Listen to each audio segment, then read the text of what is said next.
Hey everyone, and welcome to Flint Community Players Artist Spotlight, where we highlight the artists that lend their talents to Flint Community Players, along with artists from the greater Flint and Genesee County area. Coming up this weekend at Flint Community Players, we are actually premiering the premier gender-swapped version of a classic murder mystery called DUNIT by C.B. Guilford. That is going to be premiering here at Flint Community Players, and today we are joined by the director of this production, Dominique Eisengruber. Dominique, thank you for joining us today. Hi! I'm so happy to be here. I'm so excited for the show to open this weekend. So Dominique, what drew you to the story of DUNIT? I knew that it was a murder mystery, and I like murder mysteries, but generally when I think of them, I'm like, oh, you know, it's the typical, like, you know, these 6 specific characters, they're in every single whodunit, you know, it's just like, and then when I read it, I started the first scene and I was like, oh, we're in heaven? Like, what is this? And so after I read like the first 10 pages, it kind of hit me and I was like, oh, okay, this is not just the one that I'm used to. This is a completely different, like, it's not a detective solving the murder, it is a detective and mystery writer solving their own murder. So it was completely different, and I kept reading and I couldn't put it down, and I was like, this is just really cool. This is such a cool spin on it.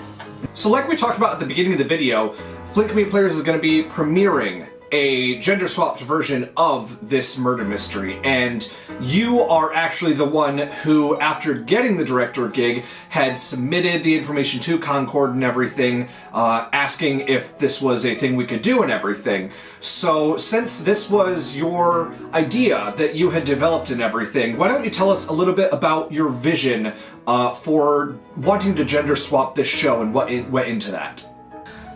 So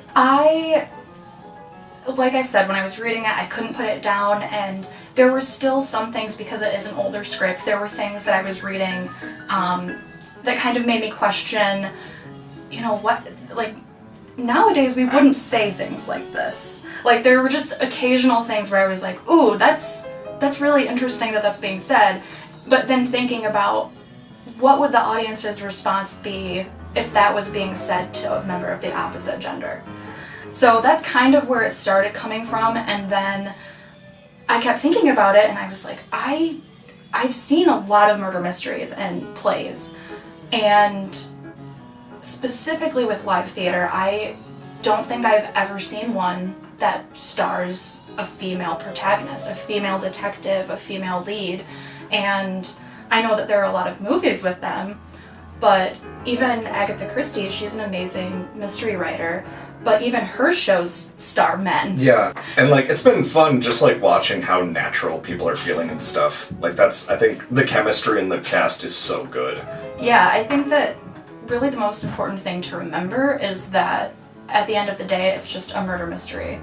And it's, when you're watching it, you're watching a murder mystery, you're not necessarily, the point is not that it's gender swapped, the point is that it can be natural and it can be a good story with the gender swapped. Mm-hmm. So, yeah. And like Mousetrap and maybe one other are the only ones that like are really female main characters. Yeah. And even with that, like that it's not the inspector or something, it's one of the suspects. Right, exactly. So I really wanted to see that challenge play out, and I really wanted to see what responses would be from audiences to hear those words or see those relationships with the opposite gender. And also vice versa, you know, like, men don't get to be secretaries, men don't get to be the cooks or the maids, or the young lover, the ingenue.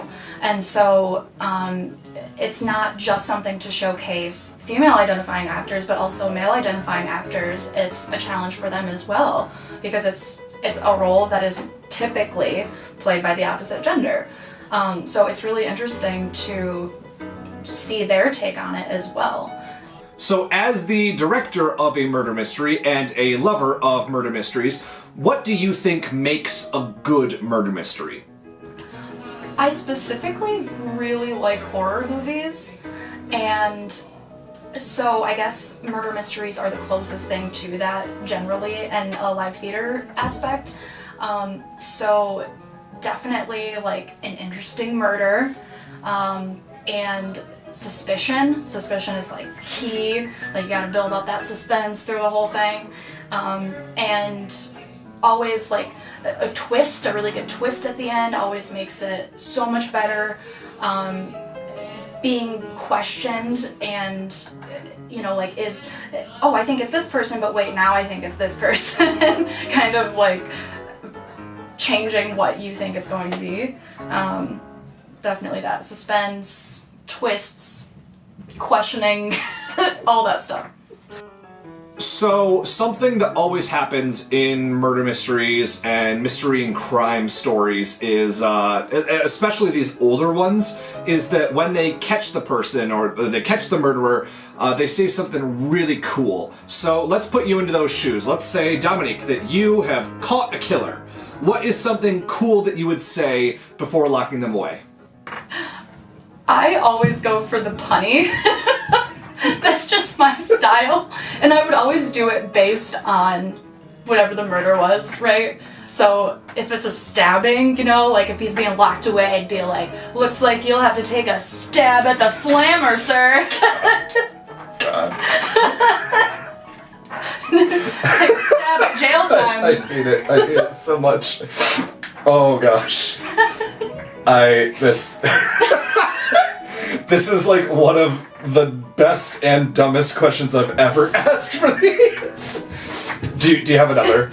What if it was like they murdered their people with like a candlestick? Well, I guess it's time to stick you in the slammer. You're getting things all fired up in here. Getting me fired up. Gosh.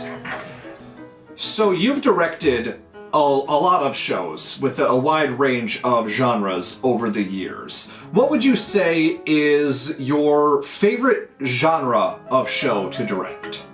It is so hard to pick one genre because I have a lot of favorite shows that are different dramas and comedies and just lots of different genres. I kind of go by story more than anything, but I would say probably my favorite are a little mixture of drama comedy. One of my favorite things, I don't even know like who originally said it, it's definitely, I'm not taking credit for it, but tragedy plus timing equals comedy. So I really love shows that explore real human connection and human conflict and things that make audiences question certain things or asking hard questions, making people really think creatively about the way that they're responding, or why are you responding this way? How does this make you feel? Or what does this ignite in you? So I really love that, but I also love like the slapstick and finding good comedy moments and just really, you know, just sitting back and watching and then just jumping up and saying, ooh, wait, let's do this too, let's add this. And it's really collaborative. I feel like anytime you do a comedy, other genres as well, but whenever you do a comedy, it's so collaborative and it's like, ooh, I have this really funny idea, and they'll do it and I'll be like, ooh, that's great, let's add this too. So you're just kind of building onto this like these 1, 2, 3s and these really good solid moments. So the audience is seeing DUNIT are going to have a really cool, unique experience where they're seeing the brand new version of this show. What do you hope people will enjoy the most about DUNIT?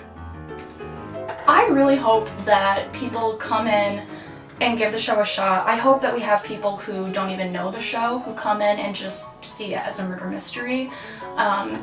I love that we're hyping up the gender swap, and I've been super about doing that so that they expect that when they're coming in. But at the same time, once you sit down and you start reading the program, the bios and all of that, and then you sit down and watch the show, my hope is that you forget about that and it becomes more like, oh, this is just like a normal story. This is a story that I'm enjoying. it's just a murder mystery. It doesn't really matter, you know. It's just really questioning. I just really hope that if they do have questions, that they ask themselves, why am I questioning this? Like, why does it matter? How would I feel if it was the other way? How would I feel if it hadn't been gender swapped? Well, Dominique, thank you so much for joining us today and telling us a little bit about the show and a little bit about yourself. You are going to love WhoDunit, I promise you. The actors are fantastic, their chemistry is out of this world, the story is really fun, the jokes are great, everything about this show is awesome, so don't miss your chance to see WhoDunit here at Flint Community Players. I want to start by thanking the awesome cast and crew for everything that they're bringing onto the stage. They've really made this show blossom. Everybody has been so positive, it's been such a positive process, and everybody's bringing their ideas and their creativity and their comedy, and it just really makes it all come together really well. So, serious thank you to the cast and crew and Flint Community Players for bringing us such an awesome space to tell this story. And bonus thank you to my sweet husband Andrew Eisengruber and my cat Toffee, because they give me positivity while I'm at home.